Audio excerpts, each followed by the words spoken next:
So the patient characteristic which were taken were male, that were 88%.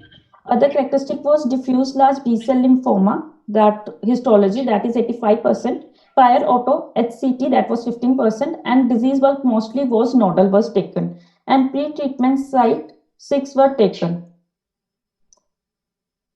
Next slide.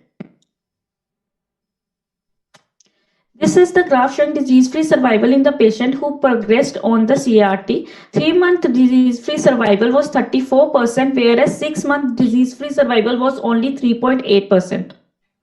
Next slide. Result. Patient level analysis were nearly all patients, 96% have had progression as component of the treatment failure. One patient had distant only progression and 13 had local plus distant progression, and 12 patient, that is 46%, had local only progression. This is the slide showing pre-CAR-T treatment, that is the disease was present. 30 days post CAR-T treatment, that was there is significant reduction in the disease bulk, and after 3 months post CAR-T there is relapse is seen in this PET-CT.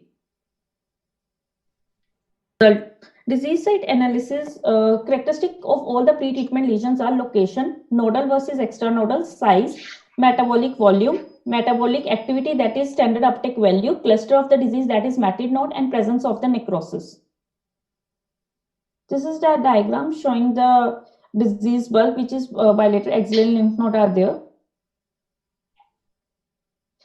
This is the site showing the necrotic pattern of the disease. In this, disease sites were analyzed. Total 243 pre-treatment sites in 26 patients were analyzed based on the PET-CT.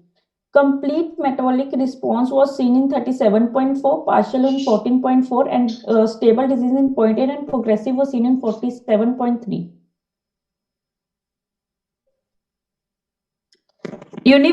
Various analysis was formed. Univariate analysis, in this the main factors, that is cluster, cross-sectional metabolic volume with significant and SUV value more than 10 were thus most significant, statistically significant p-value. Other factor, necrotic and location, were not having any statistical significance. This G multivariate analysis was also taken. In this also factors taken were SUV, location, and maximum diameter, and with not statistically significant value, p-value. This is the diagram showing the CAR-T workflow. Identify CAR-T patient early. Then T-cell apheresis is done. Following 3 to 4 weeks, chemotherapy conditioning and 5-day CAR-T infusion is done. Meanwhile, during this phase of the T-cell apheresis and chemotherapy, there is a relapse. There is a time period of 3 to 4 weeks. In order to prevent progression of the disease during this phase of the cycle, we give CT, we give RT. This is known as bridging RT. This is entire flowchart is known as Moffitt experience. Prior to CAR therapy, this is the disease bulk prior to CAR therapy. This is the bridging radiotherapy in during which we do target GTV and target volume delineation, following which the chemotherapy condition and CAR therapy infusion is done. Pre-CAR, and this is the figure showing pre-CAR volume, disease bulk, and 3-month post-CAR, which has shown significant reduction in the disease bulk. This is a paper which represent radiation therapy as a bridging strategy for CAR T-cell therapy with axi-cell in diffuse large B-cell lymphoma, which was published in International Radiation Journal, Journal of Radiation Oncology and Biology.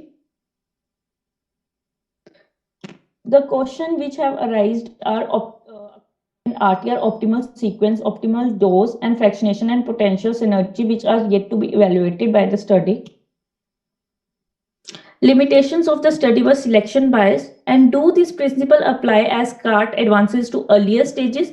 And third is, do this principle apply to CAR-T in solid tumors?